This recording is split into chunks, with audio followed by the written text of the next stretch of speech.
Alright, what up YouTube?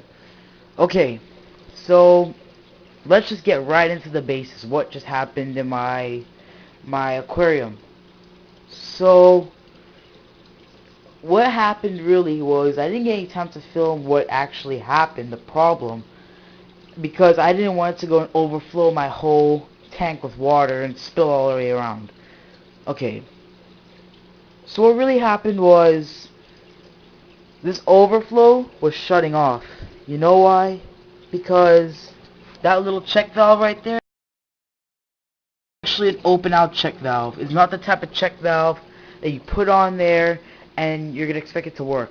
No, this check valve, you could open it, you could close it for any type of reason. I really do not know what it's for. But all that I know is that the check valve, I guess it's because it's for like elaboration purposes. I really do not know, but the check valve itself, glue the check valve together, because I actually figured out that the check valve, if it wasn't super glued together, then the check valve won't work, because air will run out of the check valve and not go through the trap that you see on the top, that little black thing. It's very hard to see, but this is the most light I could ever put on this fish tank right now, at the moment. So that would stop making this water down here pump out all the water from the sump itself. Okay, and with that you got air going into the fountain pump, damaging up the magnetic drive inside the pump, and what that will do is it'll generate more bubbles. And it was messing up my fish tank. It was bubbling like a freaking stove with water, and it's just bubbling up my whole tank. So now everything is back to normal. What I did was I just super glued the check valve. I just started like siphoning out all the water, and now it's back to normal. It's been running for about a week now. It's doing very, very good actually. I even got my background to show a little bit more better. Just realized that was out of the way, and it was more outwards than more like trapped onto the glass itself. It's kind of hard to explain, but it's my background. And also what I did was, earlier in some of my videos, I just remembered I had to put some sort of bubbles into this tank. So I've kind of fixed my spout to make that vortex. I realized the vortex can be helpful, and if you can see right here, 5, 6, 7 seconds, it'll generate some bubbles. Check it out. The vortex will go, it'll make that, and all those bubbles will be pushed under the surface. It'll shoot out actually. And you can see they're all coming up now. It's not a lot of bubbles, but it'll shoot pretty good. And you could barely even see it, but I myself have a hard time even watching it sometimes.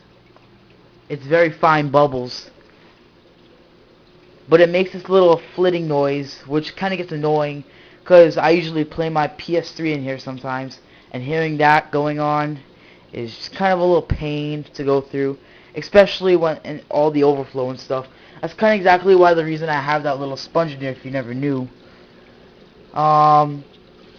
Otherwise, this is my tank. It has been dug up a lot now.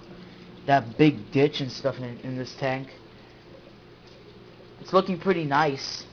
I gotta clean the glass walls. There's a little bit of algae right there. That's about it.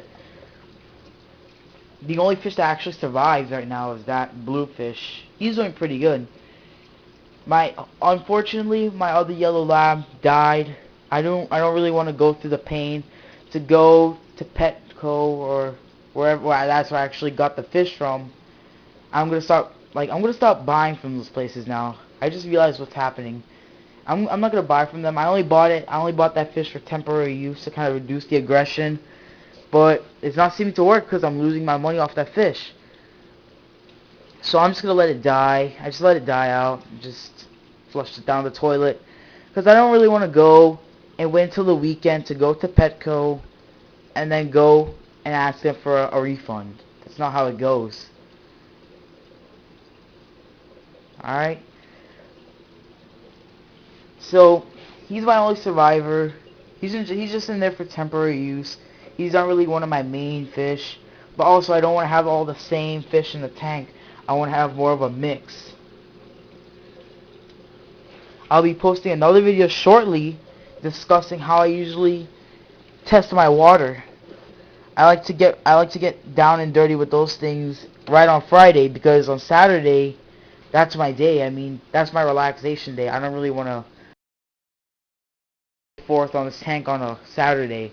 I usually just try to get most of whatever I have to do on a Sunday or on a Friday, and let alone stand Saturday and Sunday just for vacation or just relaxation. So yeah, other than that, I only do my siphoning on Saturdays, and that's about it. Okay, so stay tuned for the water change, or I mean the water test coming up shortly. Okay, and have fun watching this. Thanks.